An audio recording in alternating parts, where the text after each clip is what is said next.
Hi friends, welcome back to my channel Shweta Suresh vlogs. ఈరోజు అయితే మన ఛానల్లో ఒక మంచి స్వీట్ ఐటెం అయితే మీ అందరి కోసం చేస్తున్నాను. సో అందరికీ ఇష్టమైన కాజు కట్లీ అయితే ప్రిపేర్ చేస్తున్నాను. సో చాలా సింపుల్గా మనం స్వీట్ షాప్ స్టైల్లో ఇంట్లోనే మంచిగా ప్రిపేర్ చేసుకోవచ్చు అనమాట. సో దీని ప్రాసెస్ కూడా చాలా సింపుల్ అండి. సో మీరు ఎవరైనా మన ఛానల్ కొత్తగా చూస్తే మన ఛానల్ని లైక్ చేయండి, షేర్ చేయండి, సబ్స్క్రైబ్ చేసుకోండి. సో నెక్స్ట్ అయితే మనం ప్రాసెస్ చూసేద్దాం. సో చూసారు కదా, నేనైతే ఒక 200 గ్రామ్స్ వరకు క్యాష్యూస్ అయితే తీసుకుంటున్నాను, జీడిపప్పు అయితే తీసుకుంటున్నాను అనమాట.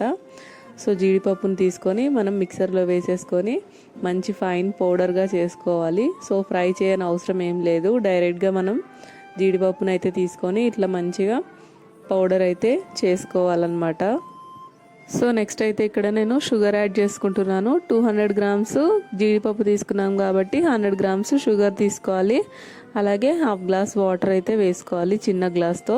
సో మంచిగా ఇది సిమ్లో పెట్టుకొని మంచిగా బాయిల్ చేసుకోవాలన్నమాట. మనకి తీగ పాకం అయితే రావాలి. ఎక్కువగా వాటర్ యాడ్ చేస్తే చాలా టైం పడుతుంది. కొంచెమే వాటర్ యాడ్ చేసి మంచిగా ఇట్లా దగ్గరికి వచ్చిన తర్వాత పాకం అయితే చెక్ చేసుకోవాలి. ఇట్లా స్టిక్కీగా తీగ పాకం అయితే రావాలన్నమాట మనకి. సో తర్వాత పాకం వచ్చేసిన తర్వాత మనం పౌడర్ చేసి పెట్టుకున్నాం కదా, పౌడర్ మొత్తం మెల్లిమెల్లిగా కొంచెం వేసుకొని ముద్దలు కట్టకుండా మంచిగా నీట్గా కలుపుకొని స్టవ్ అయితే ఆఫ్ చేసుకొని నెయ్యి వేసుకొని మళ్ళీ ఒకసారి మంచిగా కలుపుకోవాలి. సో చూస్తున్నారు కదా, స్టవ్ అయితే ఆఫ్ చేసుకొని నెయ్యి మొత్తం కలిసేటట్టు ఇట్లా మంచిగా కలుపుకోవాలి. ఫస్ట్ మనకి ఇట్లా కొంచెం జీడిపప్పులో ఆయిల్ మొత్తం రిలీజ్ అయ్యి ఇట్లా కొంచెం మెత్తగా అవుతుంది.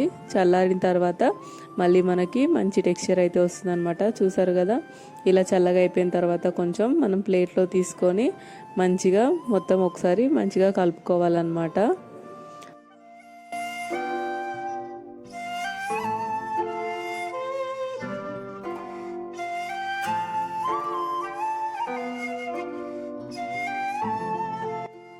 సో నెక్స్ట్ అయితే ఇక్కడ ఒక ప్లేట్ తీసుకున్నాను. ప్లేట్ మీద మంచిగా నెయ్యి ఇట్లా అప్లై చేసుకొని మనకి స్టిక్ అవ్వకుండా మంచిగా నీట్గా పీసెస్ కట్ చేసుకోవడానికి మంచిగా వస్తుందన్నమాట.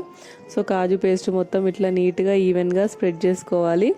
సో చపాతీ కర్రతోని ఇట్లా మంచిగా మనం ఈవెన్గా స్ప్రెడ్ చేసుకుంటే మనకి మంచి షేప్ కట్ చేసుకోవడానికి మనకైతే రెడీ అయిపోతుంది. సో చూస్తున్నారు కదా, ఇట్లా నీట్గా ఈవెన్గా స్ప్రెడ్ చేసుకోవాలి. సో చాలా ఈజీ ప్రాసెస్, మనం ఇంట్లో మంచిగా ట్రై చేయొచ్చు, మంచి టేస్ట్తో వస్తుంది. సో నెక్స్ట్ అయితే ఇక్కడ నేనైతే డైమండ్ షేప్లో కట్ చేయడానికి ఇట్లా మంచిగా నైఫ్తో కట్ చేసుకుంటున్నాను. కొంచెం చల్లారిన తర్వాత ఒక 10 మినిట్స్ అయితే మనకి నీట్గా షేప్ అయితే కట్ అయిపోతుంది.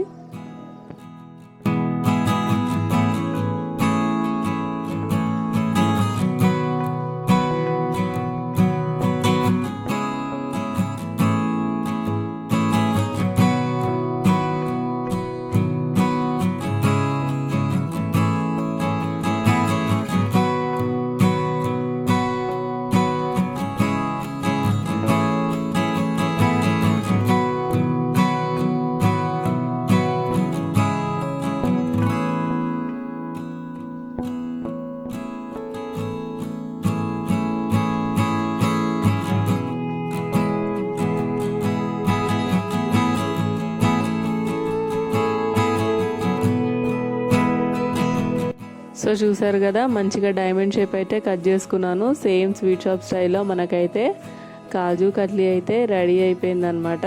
ప్రాసెస్ కూడా చాలా సింపుల్ ఫ్రెండ్స్. చూసారు కదా, మీ ఇంట్లో కూడా మీరు డెఫినెట్గా ట్రై చేయండి. సో ఇట్లా మంచిగా నీట్గా డైమండ్ షేప్లో పీసెస్ కట్ చేసుకున్నాను. టేస్ట్ కూడా చాలా బాగా వచ్చిందనమాట. సో ఎప్పటికప్పుడు మనం ఒక 10-20 మినిట్స్లో ఈజీగా రెడీ చేసుకోవచ్చు. చాలా హెల్దీ కూడా.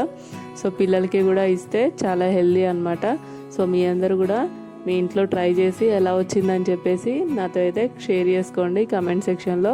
సో చూసారు కదా ఫ్రెండ్స్, ఇదైతే వీడియో మీ అందరికీ నచ్చింది అనుకుంటున్నాను. నచ్చితే లైక్ చేయండి, షేర్ చేయండి, మన ఛానల్ని సబ్స్క్రైబ్ చేసుకోండి. మళ్ళీ నెక్స్ట్ వీడియోలో కలుద్దాం. Bye bye.